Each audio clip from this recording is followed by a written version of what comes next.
Good morning, students. I am Jaydev Kumar from KBC RPM Mokama Ghat. Let's continue our topic types of workers. Okay, students, previous video में हम लोगों ने Indian economy के employment chapter को start किया था, जिसमें हम लोगों ने डिस्कस किया था who is the workers and who is the employed. Workers क्या हैं और एम्प्लॉयमेंट क्या है, जिसमें हम लोगों ने डिस्कस किया था स्टूडेंट्स की ऐसा कोई भी पर्सन जो किसी भी इकोनॉमिक एक्टिविटीज़ में इन्वॉल्व है या किसी भी टाइप से जीडीपी में कंट्रीब्यूशन करता है तो उसे क्या कहा जाएगा? वर्कर्स कहा जाएगा। Okay, now in this video we have discuss about types of workers. इस वीडियो में हम वर्कर्स के टाइप्स को डिस्कस करेंगे। ओके, तो स्टूडेंट्स, अगर हम बात वर्कर्स की करते हैं तो there are two types of workers, यानी वर्कर्स को दो कैटेगरीज में डिवाइड किया जाता है। Number 1 self employed and number 2 hired workers. Self employment स्वयं का रोजगार, ऐसे लोग, ऐसे वर्कर्स जो अपने खुद के काम में इंगेज रहते हैं, अपनी आजीविका को प्राप्त करने के लिए अपने खुद के काम को करते हैं, उन्हें स्टूडेंट्स सेल्फ एम्प्लॉयड कहा जाता है। और second hired workers. Hired workers students उन वर्कर्स को कहा जाता है जो वर्कर किसी दूसरे पर्सन के लिए काम करते हैं, यानी ऐसे वर्कर्स जो किसी सेकंड पर्सन के लिए काम करते हैं और अपने काम करने के लिए उनसे कुछ रिवार्ड प्राप्त करते हैं, उससे कुछ मनी प्राप्त करते हैं, उन्हें कुछ पेमेंट मिलता है। उन वर्कर्स को क्या कहा जाता है स्टूडेंट्स? हायर्ड वर्कर्स कहा जाता है।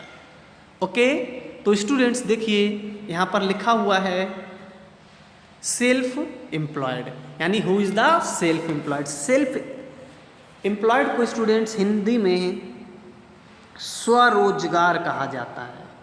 स्वरोजगार कहा जाता है, यानी अपने रोजगार में ऐसे पर्सन जो अपने रोजगार में इंगेज हैं उन्हें क्या कहा जाएगा? सेल्फ एम्प्लॉयड कहा जाता है। देखिए यहाँ लिखा भी है the workers who are engaged in their own business. ऐसे लोग जो अपना खुद का बिजनेस करते हैं और ऑन प्रोफेशन या अपना खुद का काम करते हैं is known as self employment. उनको क्या कहा जाएगा? सेल्फ एम्प्लॉयड कहा जाता है। फॉर एग्जाम्पल के लिए a farmer working on his farm. अगर कोई फार्मर अपने खेत में खेती करता है और अनाज प्रोड्यूस करता है, ग्रेन्स प्रोड्यूस करता है, वेजिटेबल्स प्रोड्यूस करता है, तो स्टूडेंट्स फार्मर को क्या कहा जाएगा? सेल्फ एम्प्लॉयड कहा जाएगा। क्यों? क्योंकि वो अपनी आजीविका को प्राप्त करने के लिए, अपनी लाइवलीहुड को प्राप्त करने के लिए, इनकम को प्राप्त करने के लिए किसके लिए काम कर रहा है? खुद के लिए काम कर रहा है, खुद के खेत में काम कर रहा है। तो ऐसे पर्सन को क्या कहा जाता है स्टूडेंट्स? सेल्फ एम्प्लॉयड कहा जाता है। सेकेंड एग्जाम्पल देखिए, a person runs a tea stall on road side. कोई एक पर्सन है जिसने रोड के किनारे एक चाय की दुकान खोल रखी है या रोड के किनारे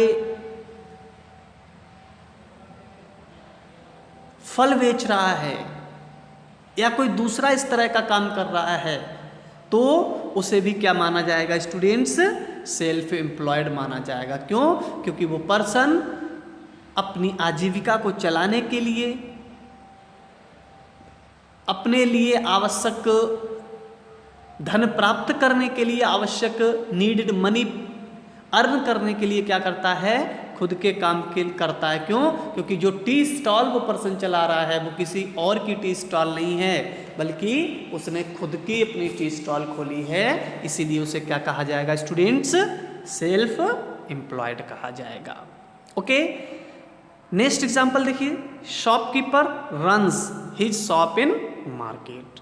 अगर कोई शॉपकीपर है, मार्केट में उसने अपनी शॉप खोल रखी है और उस शॉप को रन कर रहा है, वहीं से अपनी लाइवलीहुड यानी अपनी आजीविका को प्राप्त कर रहा है, पैसा कमाने के लिए खुद की शॉप चला रहा है, तो उसे भी हम क्या कहेंगे स्टूडेंट्स? सेल्फ एम्प्लॉयड कहेंगे। या कोई ऐसा पर्सन जिसने खुद की फैक्ट्री खोल रखी है, खुद कोई एक फैक्ट्री खोल रखी है और खुद भी उसी में काम करता है, अपनी ही फैक्ट्री में वो पर्सन काम करता है, तो उसे भी क्या माना जाएगा? सेल्फ एम्प्लॉयड माना जाएगा। यानी ऐसा कोई भी पर्सन जो खुद के संसाधन जुटा के खुद के लिए ही काम करता है और अपनी आजीविका प्राप्त करता है, तो हम उसे क्या कहते हैं स्टूडेंट्स? स्वरोजगार कहते हैं या फिर सेल्फ एम्प्लॉयड कहते हैं। और देखिए यहाँ पर ये लिखा है, the workers who are engaged in their own business और ऑन प्रोफेशन। ऐसा कोई पर्सन जो अपने काम में एंगेज है या अपनी खुद की बिजनेस में काम करता है, तो उसे क्या कहा जाएगा? Is known as self employment. Examples मैंने आपको बहुत सारे दे दिए, इसके अलावा भी आप अपने आसपास बहुत तरह के सेल्फ एम्प्लॉयड को देख सकते हैं।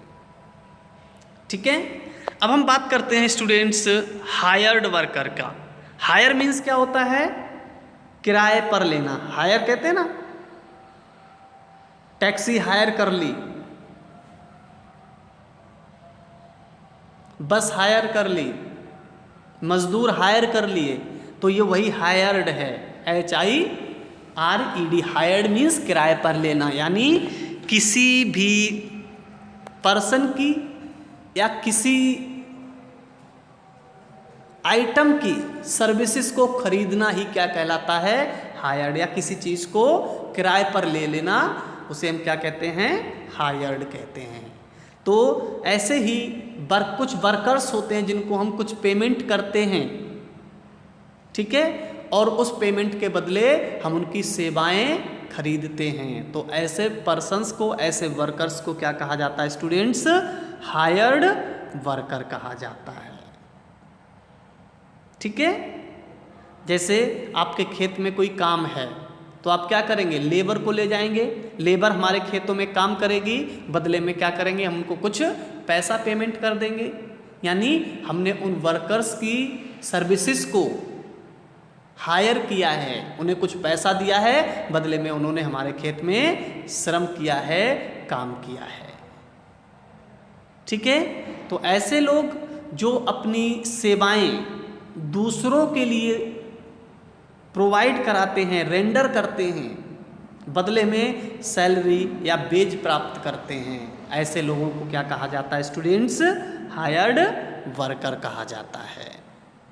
जैसे हमारा एग्जांपल ले लीजिए, हम क्या हैं? टीचर हैं। किसके लिए काम कर रहे हैं?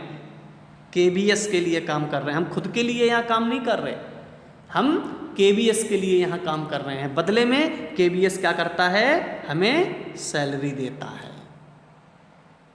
हम यहाँ पर आप लोगों को टीच कर रहे हैं, किसके लिए? KBS के लिए। इस टीचिंग के बदले में KBS हमें क्या करता है? सैलरी पेमेंट करता है। यानी हम अपनी सर्विसेज किसको प्रोवाइड करा रहे हैं? KBS को करा रहे हैं और बदले में KBS हमें सैलरी दे रहा है। तो हम कौन होंगे? हायर्ड वर्कर्स होंगे। आपके फादर किसी जॉब में हैं, तो उस जॉब के लिए, जॉब किसके लिए कर रहे हैं? किसी दूसरे पर्सन के लिए करते हैं। सेल्फ एम्प्लॉयड क्या होते हैं? सेल्फ एम्प्लॉयड जो काम करते हैं, जो वर्क करते हैं, वो खुद के लिए करते हैं, जबकि हायर्ड वर्कर किसी अदर पर्सन के लिए काम करते हैं, बदले में उनको कुछ पेमेंट मिलता है। तो ऐसे वर्कर्स को जो किसी सेकंड पर्सन के लिए काम करते हैं और अपने काम के बदले में उन्हें पेमेंट मिलता है, तो उन्हें क्या कहा जाता है स्टूडेंट्स? हायर्ड वर्कर कहा जाता है। ठीक है, तो देखिए यहाँ पर वही लिखा हुआ है, the workers who works for another person, ऐसे लोग जो किसी दूसरे पर्सन के लिए काम करते हैं, और rendered for their services to others, या अपनी सर्विसेज के लिए दूसरों को प्रोवाइड कराते हैं, and get reward as wage and salary is known as hired worker. यानी ऐसे वर्कर्स जो किसी दूसरे पर्सन के लिए काम करते हैं या दूसरे लोगों के लिए अपनी सेवाएं उपलब्ध कराते हैं और उन सेवाओं के बदले उन्हें वेज मिलती है या सैलरी मिलती है, तो स्टूडेंट्स उन्हें क्या कहा जाता है? हायर्ड वर्कर कहा जाता है। एग्जाम्पल के लिए मैंने बता दिया, मैंने अपने खुद का एग्जाम्पल लिया। मैं यहाँ किसके लिए काम कर रहा हूँ? अगर मैं कोचिंग चला रहा होता, तो किसके लिए काम कर रहा होता? खुद के लिए काम कर रहा होता। ठीक है, तो मैं क्या होता? सेल्फ एम्प्लॉयड होता। लेकिन यहाँ मैं केबीएस के लिए काम कर रहा हूँ, केबीएस में पढ़ा रहा हूँ, बदले में केबीएस मुझे सैलरी देता है। इसका मतलब मैं कौन हूँ? हायर्ड वर्कर हूँ। सेल्फ एम्प्लॉयमेंट में कोई भी वर्कर अपने लिए काम करता है, और हायर्ड वर्कर में वर्कर किसी दूसरे के लिए काम करता है, अपनी सेवाएं, अपनी सर्विसेज किसी दूसरे पर्सन को उपलब्ध कराता है, और बदले में उसे कुछ ना कुछ वेज या सैलरी मिलती है। तो ऐसे पर्सन को, ऐसे वर्कर को हम क्या कहते हैं? हायर्ड वर्कर कहते हैं। ओके, आई होप स्टूडेंट्स आप सेल्फ एम्प्लॉयड और हायर्ड वर्कर में डिफरेंस समझ गए होंगे। जैसे आपसे क्वेश्चन पूछा जाए who is the hired worker, तो आपको सीधे से बोल देना है the workers who works for on business और on profession is known as self employed, and the workers who works for another person और rendered for their services to others and get reward as wage and salary is known as hired worker.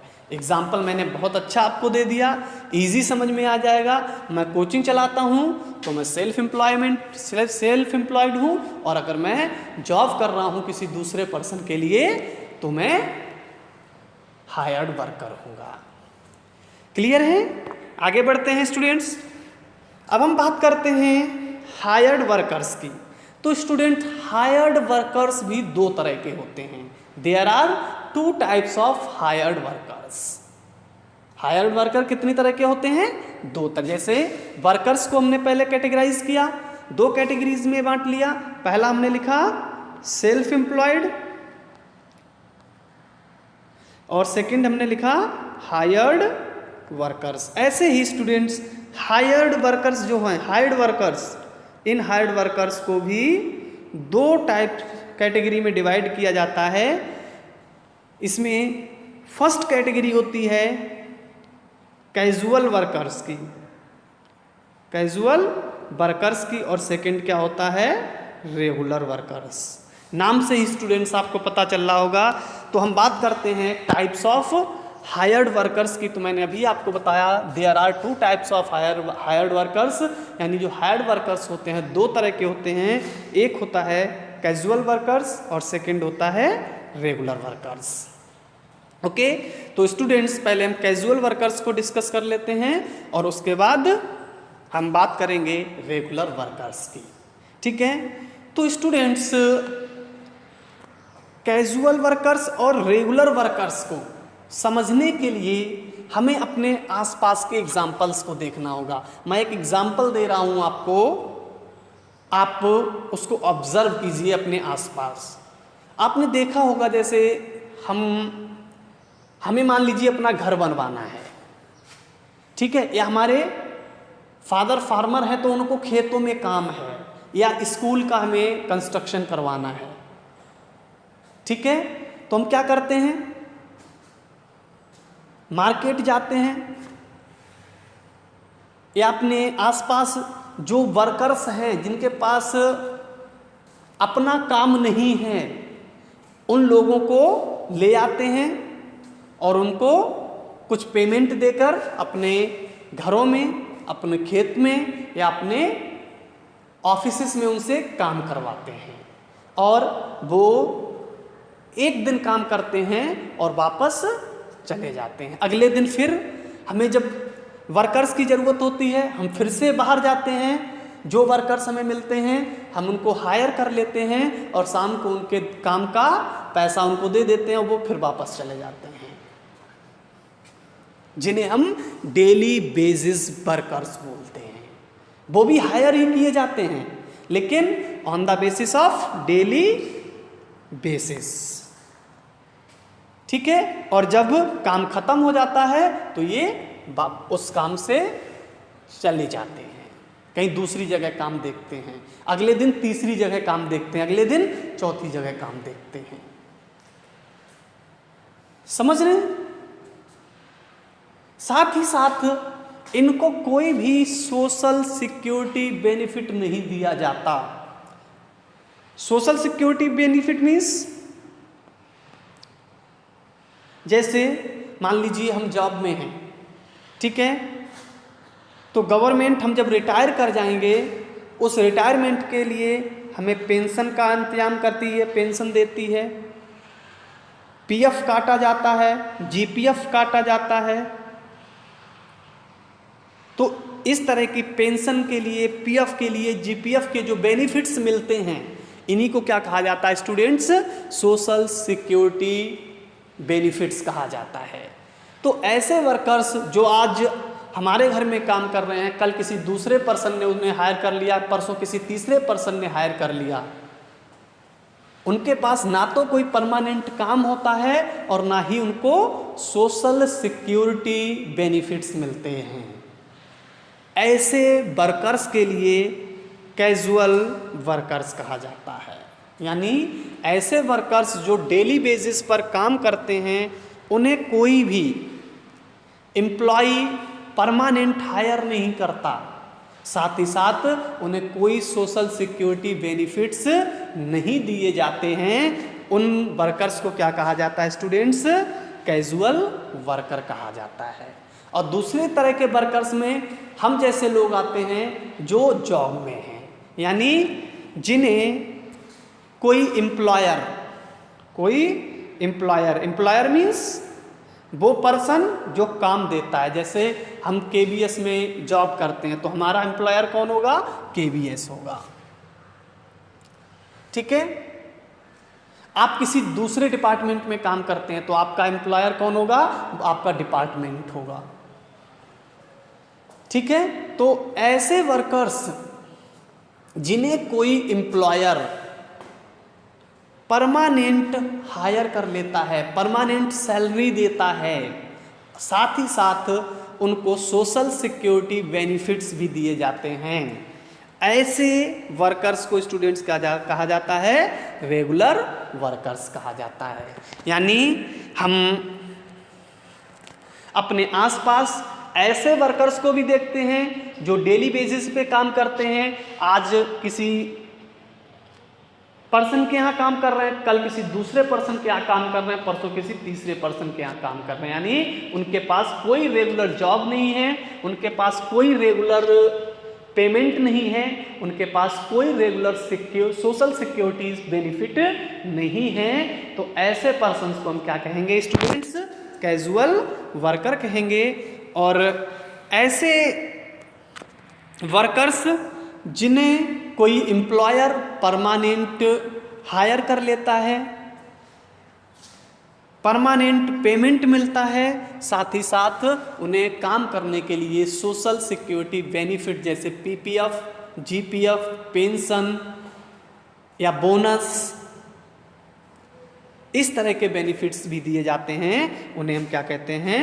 Regular workers कहते हैं। तो देखिए students, यहाँ यही लिखा है। सबसे पहले हम बात करते हैं कैजुअल वर्कर्स की।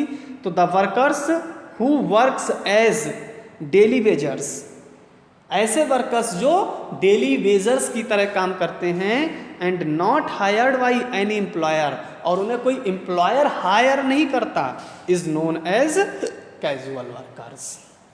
दे are not get any social security benefit like PF यानी प्रोविडेंट फंड, पेंशन और बोनस एक्सेट्रा। यानी ऐसे लोग जो डेली बेसिस पे काम करते हैं उन्हें कोई एम्प्लॉयर परमानेंट हायर नहीं करता और ना ही कोई सोशल सिक्योरिटी बेनिफिट मिलता है, उन्हें हम क्या कहते हैं, कैजुअल वर्कर्स कहते हैं। सेकेंड, अब हम बात करते हैं स्टूडेंट्स रेगुलर वर्कर्स की। ठीक है, the workers who works on permanent पे, ऐसे वर्कर्स जो परमानेंट पे पर काम करते हैं and hired by there employers, और उनको उनके एम्प्लॉयर द्वारा रेगुलर बेसिस पर हायर किया जाता है। एक बार हायर कर लिया तो अब वहीं रहना है, यानी उन्हें आज इस काम में कल किसी दूसरे काम में इंगेज नहीं होना है। यानी उनका एम्प्लॉयर उनको रेगुलर बेसिस पर हायर कर लेता है, is known as regular workers. उनको क्या कहा जाएगा, रेगुलर वर्कर्स कहा जाएगा। They are gets all social security benefits, और साथ ही साथ रेगुलर वर्कर्स को सभी सोशल सिक्योरिटी बेनिफिट्स भी मिलते हैं। यानी ऐसे वर्कर्स जिन्हें परमानेंट पेमेंट पर उनके एम्प्लॉयर द्वारा रेगुलर बेसिस पर हायर किया जाता है और उन्हें सभी सोशल सिक्योरिटी बेनिफिट्स दिए जाते हैं, उन्हें क्या कहा जाएगा स्टूडेंट्स, रेगुलर वर्कर्स कहा जाएगा। ओके, तो स्टूडेंट्स आई होप आप इस वीडियो से टाइप्स ऑफ वर्कर्स में सेल्फ एम्प्लॉयड किन्हें कहा जाता है, हायर्ड वर्कर्स किन्हें कहा जाता है, और कैजुअल वर्कर्स क्या हैं एंड रेगुलर वर्कर्स क्या हैं, इन कॉन्सेप्ट को आप अच्छे से सीख गए होंगे। अब आप नोट्स प्रिपेयर कीजिए, जो ई कंटेंट आपको प्रोवाइड कराया गया उसको ठीक से पढ़िए। अगर कोई कन्फ्यूज़न है, कोई डाउट है तो मेरे साथ शेयर कीजिए। इन नोट्स को आप क्लास वर्क में अपलोड कीजिए। नेक्स्ट वीडियो में स्टूडेंट्स हम एम्प्लॉयमेंट टॉपिक को कंटिन्यू करते हुए growth and participation of employment in India को डिस्कस करेंगे, और तब तक के लिए आप इस वीडियो को अच्छे से वॉच कीजिए। Okay, thank you.